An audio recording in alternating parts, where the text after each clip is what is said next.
All right, the Vance family is adjusting to life in the spotlight after JD was chosen to be the former President Trump's running mate. And we had the opportunity to go and sit down with his wife, Usha, at their house in Ohio. So here is part one of the Fox and Friends exclusive interview. So, Usha, thank you so much for sitting down with us and letting us come into your beautiful home. Thank you. We're really happy to have you here. Oh, well, great. Thank you. Your life has changed dramatically over the course of the last few weeks. How are you dealing with that? How's your family? Well, I think everyone's doing really well. It's been such an adventure. You know, obviously, this is like nothing we've done before. And everyone's just been really kind since we started this. There have been so many people volunteering to help us understand how to do everything. I can't thank people enough for that. What has been the biggest adjustment? Life has changed a lot. Yeah, the Secret Service is a big change. And I have to say, I mean, they've been amazing. They've really taught us an incredible amount over the last couple weeks about how to live with a security detail and all of that. But that certainly is a change. We have code names now. Our kids had a lot of fun with that. Were they able to select their own? They were, yes. Oh, that's great. When you started dating JD, y'all met in law school. Did you ever think that you would be here today, that this is where your path would take the two of you? Oh, no way. That really wasn't on my mind at the time. You never discussed politics?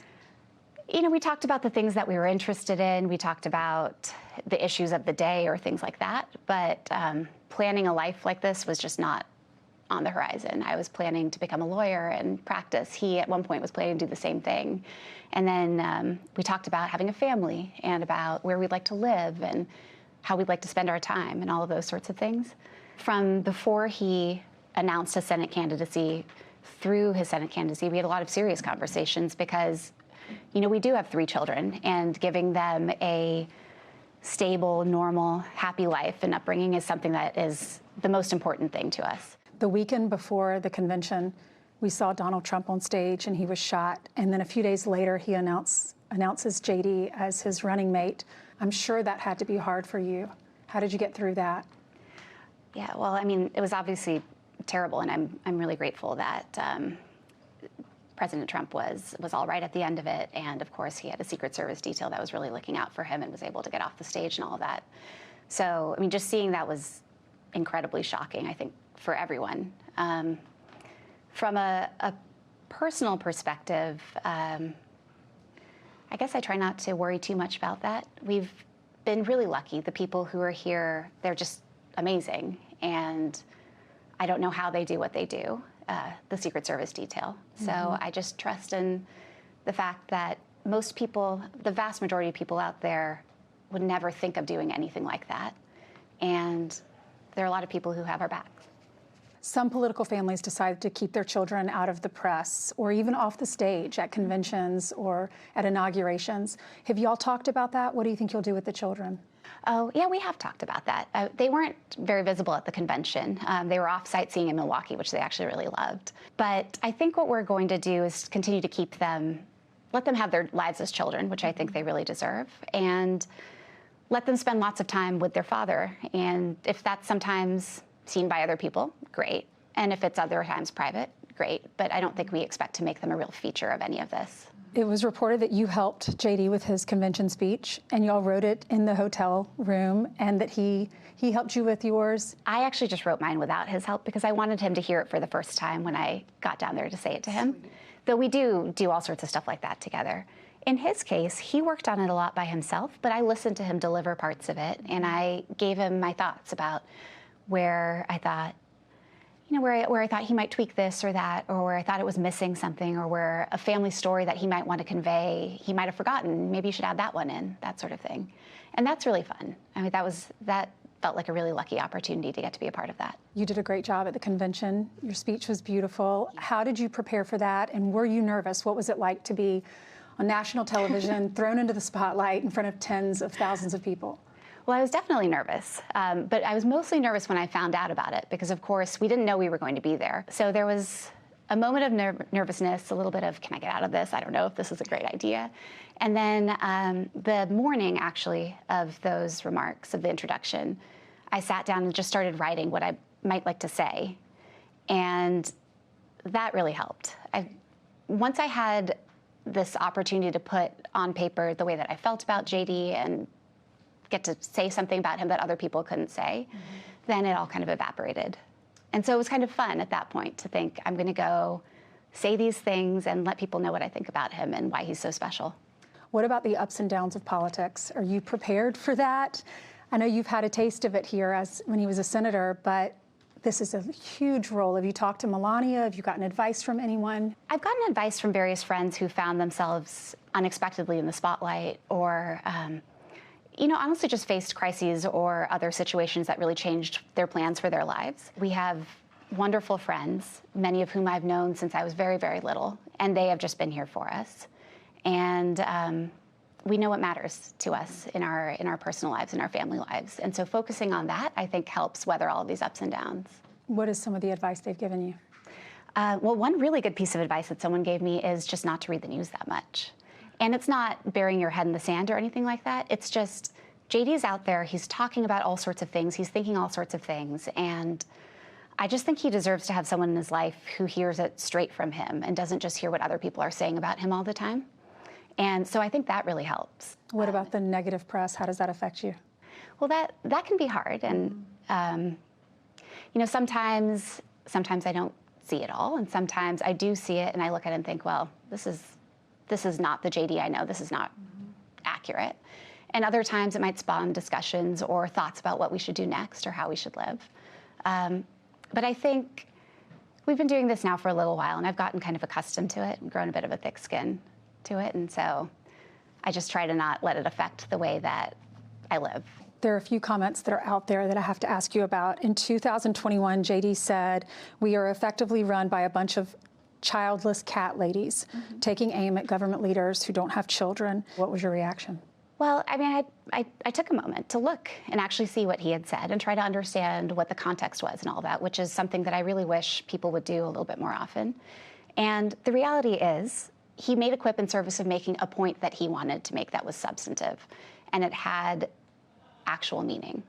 And I just wish sometimes that people would talk about those things and that we would spend a lot less time just sort of going through this three-word phrase or that three-word phrase, because what he was really saying is that it can be really hard to be a parent in this country. And sometimes our policies are designed in a way that make it even harder. And we should be asking ourselves, why is that true? What is it about our leadership and the way that they think about the world that makes it so hard sometimes for parents? And that's the conversation that I really think that we should have. And I understand why he was saying that. What do you say to the women who were offended or were hurt by that? Well, I think I would say, first of all, that JD absolutely, at the time and today, would never, ever, ever want to say something to hurt someone who was trying to have a family, who really, was struggling with that. And he made that clear at the time, and he's made that clear today. And we have lots of friends who have been in that position. It is challenging and never, ever anything that anyone would want to mock or make fun of. And I also understand there are a lot of other reasons why people may choose not to have families, and many of those reasons are very good. I think what I would say is, let's try to look at the real conversation that he's trying to have and engage with it and understand, for those of us who do have families, for the many of us who want to have families and for whom it's really hard, what can we do to make it better? What can we do to make it easier to live in 2024? So, Usha, how hard is it when you read in the newspaper that some of your former friends or friends, maybe still current friends, will say negative things? They don't like your politics now. You have a friend from law school, Sophia Nelson, who attended your wedding, actually, and she's transgender. She's a public defender in Detroit, and she spoke out last week. And she said JD hates the police, that JD had told her that he hates the police and he felt like minorities were being treated unfairly. So will you explain that to us? Does he hate the police? Did he say something like that? Well, I haven't looked very closely at what their email correspondence was, so I don't know exactly what it said. JD certainly does not hate the police. I think that is clear through his career and before. He maybe had a negative interaction once or twice and made a remark like that. I don't know. But since then, and always, as long as I've known him, he's had a great deal of respect for them and everything they do to keep us safe. And yes, it is hard to know that sometimes politics comes in the way of friendships. And I think JD made this clear in his own response. It is hurtful and it is sad. And the only thing that I would say is that we've both been in a position of having people speculate about us a lot and draw a lot of conclusions based on sometimes information that isn't even true. And I don't want to do the same about other people, and these are people that I care about. I can't speak to why they say what they say or do what they do, but I care about them, and I wish them well. Well, the left is busy attacking both of you now for past comments that you made about Donald Trump. JD said, "I'm a never Trump guy, never liked him, idiot if you voted for him, and might be America's Hitler." And then later he said he was wrong. He admitted that, and he said he didn't think that Donald Trump would be a good president at the time, but he said he ended up being a great president. How do you feel now about Donald Trump? Well, I've had it several years since then to kind of understand what it is that he is out to do, and honestly what JD is out to do, and we have a lot of really good conversations about that. And if I didn't feel that the ticket, the Trump-Vance ticket, was able to do some real good for the country, then I wouldn't be here supporting him, and JD wouldn't have done this. So that's where we are today. What about politics? Do you and JD agree on everything politically? Oh, no. We're two different people. We have lots of different backgrounds and interests and things like that. So we come to different conclusions all the time. But that's part of the fun of being married. And what I never doubt about JD, even when I disagree about this or that, is his intention, what it is that he really wants to do. And I really trust that in him. So sometimes he might say, well, I think this, and I think that. I think that probably makes everything better for him and certainly for me. Does he ever change his opinions because of your advice? I think that he treats everything I say with a lot of seriousness and respect.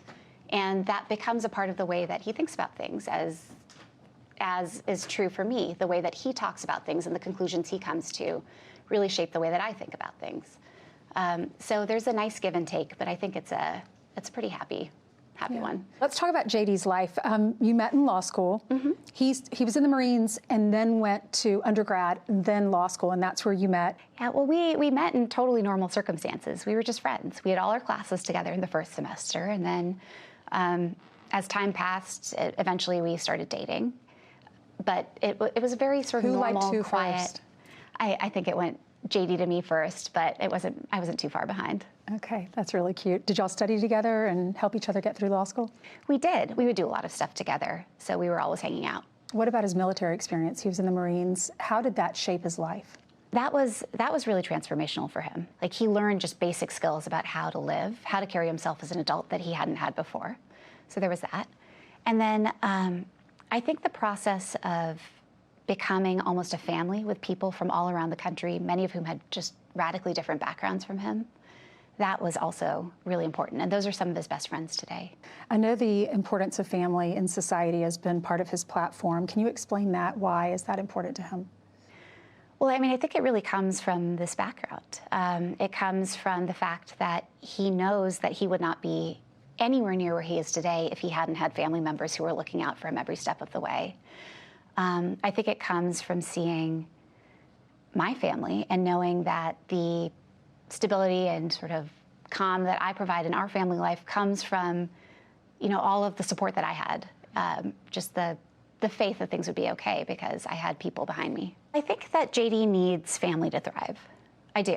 I think that maybe the most important thing is to know that he has people who every day when he comes back love him and care about him and know who he is. And frankly, that is the most important thing. And that's true for me too. That's how I get through my days and how I have been able to have the life that I've had. You know him better than anyone, and America is just learning about JD Vance. What do you want them to know about your husband? I think I want them to know that he's a real person. He's a wonderful father. He is an excellent husband. He's my best friend. He is funny. He has all sorts of dorky interests that, anyone of our age could relate to. You look at the news sometimes and you just see this caricature of a human, and he's a really good person. And I wish that people sometimes would pause and actually listen to the words that he says and try to understand their meaning and their purpose. I think he really cares about having a good conversation about actually changing things for people who have had a very hard time in this country. and changing it for the better, letting them have the kinds of lives that he's been lucky enough to have himself. That's what I wish people knew about him. That was great. She is very open and honest and likable. Isn't she? What did you think, Brian? I thought great questions. By the way, this I think is a huge help to him. It shows the human side, but also shows that they're willing to take the hard questions. I thought it was great. I mean, you're finding out a lot about her. By the way, you could see how experienced she is. She might be new to politics, but she can handle. She's smart. Yeah, she's really She's a smart. lawyer.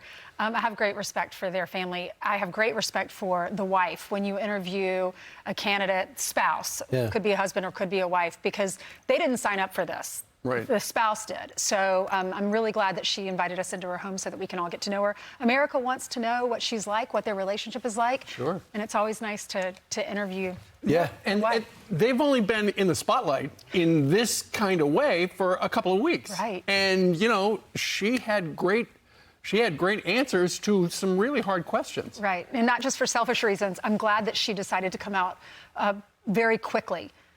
Yeah. Right. Because she explained everything we wanted to know. Or I should say do an interview very quickly, 2 weeks into this. So thank you to the Vance And now family. there's going to be more scrutiny on the vice presidential pick because Kamala Harris is doing it. And they're going to compare the two nonstop. So this is perfect timing for them. Great job. Thanks, Brian.